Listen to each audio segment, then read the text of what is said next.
നമസ്കാരം. എന്തുകൊണ്ട് ഇടതുപക്ഷ ജനാധിപത്യ മുന്നണി ഈ തെരഞ്ഞെടുപ്പിൽ ഇത്ര ദയനീയമായി പരാജയപ്പെട്ടു എന്നുള്ള ചോദ്യത്തിന് മുടന്തൻ ന്യായങ്ങളും മറ്റ് ന്യായീകരണങ്ങളും ഉയർത്തിക്കൊണ്ട് ഇടതുപക്ഷ ജനാധിപത്യ മുന്നണിയുടെ എൽ.ഡി.എഫിന്റെ കൺവീനറായ ടി.പി. രാമകൃഷ്ണന്റെ ചില ന്യായീകരണങ്ങളാണ് വന്നത്. ഞങ്ങൾ തോൽവി അംഗീകരിക്കുന്നു എന്ന് പറയുന്നതിന് അദ്ദേഹത്തിന് കൂടുതൽ സമയം എടുക്കേണ്ടതായി വന്നു. പിണറായി വിജയൻ സർക്കാരിന്റെ നയവൈകല്യങ്ങളെ ജനങ്ങൾ കൃത്യമായി വിലയിരുത്തിക്കൊണ്ട് ശബരിമല സ്വർണ്ണക്കൊള്ളയുൾപ്പെടെ വ്യാജ ഗർഭകഥകൾ ഉൾപ്പെടെയുള്ള ഇടതുപക്ഷത്തിന്റെ നയവൈകല്യങ്ങൾക്കെതിരെ ജനങ്ങൾ പ്രതികരിച്ചതിന്റെ പേരിലാണ് ഇടതുപക്ഷ ജനാധിപത്യ മുന്നണി തദ്ദേശ സ്വയംഭരണ സ്ഥാപനത്തിലേക്കുള്ള തെരഞ്ഞെടുപ്പിൽ തോറ്റത് എന്നുള്ള സത്യം അംഗീകരിക്കാൻ ഇപ്പോഴും രാമകൃഷ്ണൻ തയ്യാറാകുന്നില്ല. മാത്രമല്ല, ഉപ്പ് തൊട്ട് കർപ്പൂരം വരെ നിത്യോപയോഗ സാധനങ്ങൾക്ക് വില കൂടിയ സാഹചര്യത്തിൽ ഇനിയും ജനത്തിന് മുന്നോട്ട് പോകാൻ സാധിക്കാത്തത്ര തരത്തിൽ ജനങ്ങളെ ഈ സർക്കാർ ബുദ്ധിമുട്ടിച്ചു. അതുകൊണ്ട് തന്നെ ഭരണവൈകല്യങ്ങൾ കൊണ്ട് തന്നെയാണ് ജനങ്ങൾ സർക്കാരിനെ മാറ്റി നിർത്തിയത്, അകറ്റി നിർത്തിയത്, തെരഞ്ഞെടുപ്പിൽ പരാജയപ്പെടുത്തിയത് എന്നുള്ള വസ്തുത അംഗീകരിക്കുവാനോ സമ്മതിക്കുവാനോ രാമകൃഷ്ണൻ തയ്യാറാകുന്നില്ല.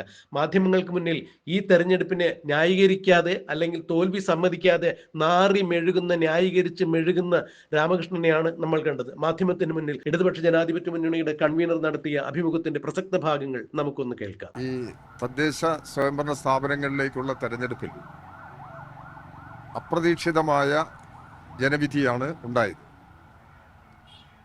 ഇടതുപക്ഷ ജനാധിപത്യ മുന്നണി ഗവൺമെൻറ് ജനങ്ങൾക്ക് വേണ്ടി ചെയ്യാൻ കഴിയുന്ന പരമാവധി കാര്യങ്ങൾ ചെയ്യാൻ ശ്രമിച്ചിട്ടുണ്ട്. എന്തുകൊണ്ട് ഇത്തരമൊരു വിധി ജനങ്ങളിൽ നിന്നുണ്ടായി എന്നത് വളരെ സൂക്ഷ്മതലത്തിൽ ഇടതുപക്ഷ ജനാധിപത്യ മുന്നണി പരിശോധിക്കും. ജനങ്ങളുടെ അഭിപ്രായങ്ങൾ കൂടി മാനിച്ചുകൊണ്ട് തുടർ നിലപാടുകൾ ഇടതുപക്ഷ ജനാധിപത്യ മുന്നണി സ്വീകരിക്കുക എന്നുള്ളതാണ് ഞങ്ങൾ ഉദ്ദേശിക്കുന്നത്. വളരെ മൈന്യൂട്ടായി ഈ തെരഞ്ഞെടുപ്പിലുണ്ടായ ജനവിധി ഞങ്ങൾ വളരെ സൂക്ഷ്മതലത്തിൽ താഴെ തലത്തിൽ ഞങ്ങൾ പരിശോധിച്ച് ഞങ്ങളുടെ നിലപാടിൽ എന്തെങ്കിലും തിരുത്തേണ്ടതുണ്ടെങ്കിൽ അത്തരം തിരുത്തലിന് വിധേയമായി മുന്നോട്ട് പോകും എന്നുള്ളതാണ് ഞങ്ങൾക്ക് അറിയിക്കാനുള്ളത്. ഈ ചരിത്രപരമായി നോക്കുകയാണെങ്കിൽ തദ്ദേശ തെരഞ്ഞെടുപ്പിൽ എല്ലാ കാലത്തും LDF-ന് ഒരു മേൽക്കൈ ലഭിക്കാറുണ്ട്. അത് മറ്റ് സ്റ്റേറ്റ് വൈഡുള്ള ഒരു ഇലക്ഷൻ റിസൾട്ടിന്റെ ട്രെൻഡ് എന്തായാലും.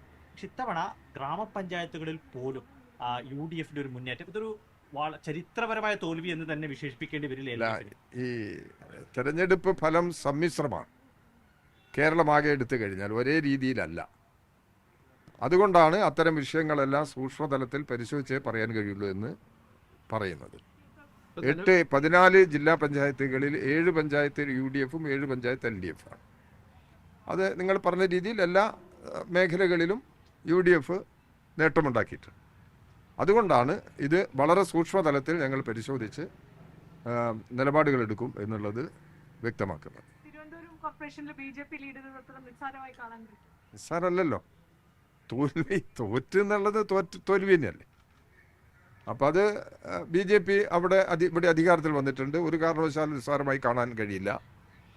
അതിന് UDF പറയുന്നത് പോലുള്ള പ്രശ്നങ്ങളല്ല. അതാണ് ഇതിൻ്റെയൊക്കെ വിഷയം. അവരിതെല്ലാം അന്തർധാര എന്ന് പറഞ്ഞിട്ട് ഒരു അന്തർധാരയും ഇടതുപക്ഷ ജനാധിപത്യ മുന്നണിയോ CPM-ഓ BJP-യുമായിട്ടില്ല. അതാണ് യാഥാർത്ഥ്യം. അപ്പോൾ അത് വെറുതെ ഇങ്ങനെ പറഞ്ഞ് പ്രചരിപ്പിച്ചിട്ട് പ്രശ്നത്തിൻ്റെ ഗൗരവത്തിൽ നിന്ന് ജനങ്ങൾ ശ്രദ്ധ തിരിക്കുന്നത് ശരിയല്ല. BJP അധികാരത്തിൽ വന്നു എന്നുള്ളത് ഗൗരവമുള്ള വിഷയം തന്നെയാണ്. അത് ആ അർത്ഥത്തിൽ തന്നെ പരിശോധിച്ച് ആവശ്യമായ നിലപാടുകൾ, രാഷ്ട്രീയമായ നിലപാടുകൾ ഞങ്ങൾ സ്വീകരിക്കും. LDF മുന്നോട്ട് വെച്ച ക്യാമ്പയിൻ, അത് പ്രത്യേകിച്ച് ഈ LDF-ന്റെ വികസന നേട്ടങ്ങൾ മാത്രമല്ല, ഈ രാഹുൽ മാങ്കൂട്ടം അടക്കമുള്ള വിഷയങ്ങളിലേക്ക് കൂടുതൽ ശ്രദ്ധ കൂടുതൽ തിരിച്ചടിയായി എന്നുള്ളൊരു വിലയിരുത്തലുണ്ട്. അല്ല, അങ്ങനെയല്ലല്ലോ. വന്ന പ്രശ്നങ്ങളോട് പ്രതികരിച്ചു പോയി എന്ന് മാത്രമല്ലേ ഉള്ളൂ. വന്ന പ്രശ്നങ്ങളോട് പ്രതികരിച്ചു പോയി എന്നുള്ള ഒരു നിലപാട് മാത്രമേ ഞങ്ങൾ എടുത്തിട്ടുള്ളൂ. അതിന്റെ അപ്പുറത്തുള്ള ഒരു പ്രാധാന്യമൊന്നും അത്തരം പ്രശ്നങ്ങൾക്ക് കൊടുത്തിട്ടില്ല. അല്ല, വികസനവും ക്ഷേമവും എന്നുള്ളത് ജനങ്ങളുടെ ജീവിതവുമായി ബന്ധപ്പെട്ട് നിൽക്കുന്ന പ്രശ്നമാണ്. ഇടതുപക്ഷ ജനാധിപത്യ മുന്നണി ഗവൺമെൻറ് വികസന കാര്യത്തിലും ജനങ്ങൾക്ക് വേണ്ടിയും ചെയ്ത കാര്യങ്ങൾ വളരെ വലുത് തന്നെയാണ്. അപ്പം അത് എന്തുകൊണ്ട് അതിനനുസരിച്ചുള്ളൊരു പ്രതികരണം വന്നില്ല എന്നുള്ളത് ജനങ്ങളുടെ അഭിപ്രായങ്ങൾ കൂടി മനസ്സിലാക്കി പരിശോധിക്കല്ലാതെ വേറെ വഴിയില്ല. അങ്ങനെ ഒരു പരിശോധനയ്ക്ക് ഞങ്ങൾ സന്നദ്ധമാണ് എന്നുള്ളതാണ് ഞങ്ങൾ ഈ കാര്യത്തിൽ ചൂണ്ടിക്കാണിക്കുന്നത്. അത് ശരിയല്ല. അത് ഞാൻ പറഞ്ഞത്, ഇതിൻ്റെ പ്രശ്നത്തിൻ്റെ ഗൗരവത്തിൽ നിന്ന് ശ്രദ്ധ മറ്റു വഴിയിലേക്ക് തിരിച്ചുവിടാനുള്ള ശ്രമമാണ്. രാജ്യത്താകമാനം വർഗീയ ഏകീകരണത്തിന് വേണ്ടി BJP ശ്രമിക്കുന്നുണ്ട്. RSS സംഘപരിവാർ ശക്തികൾ. അതിൻ്റെ ഗൗരവത്വം കണ്ടുകൊണ്ട് തന്നെയുള്ള ഒരു നിലപാടാണ് ഇവിടെ BJP അധികാരത്തിൽ വന്നതിനെ സംബന്ധിച്ചും ഞങ്ങൾ ആ നിലയാണ് പരിഗണിച്ചുകൊണ്ടുള്ള ഒരു സമീപനമാണ് സ്വീകരിക്കുക. ഗൗരവത്തിലെ എല്ലാ വിഷയങ്ങളും പരിശോധിച്ച് ഭാവി നിലപാടുകൾ സ്വീകരിക്കും എന്നുള്ളതാണ് ഇപ്പോൾ പറയാനുള്ളത്. എല്ലാ കാര്യങ്ങളും ഞങ്ങൾ പരിശോധനയ്ക്ക് വിധേയമാക്കും.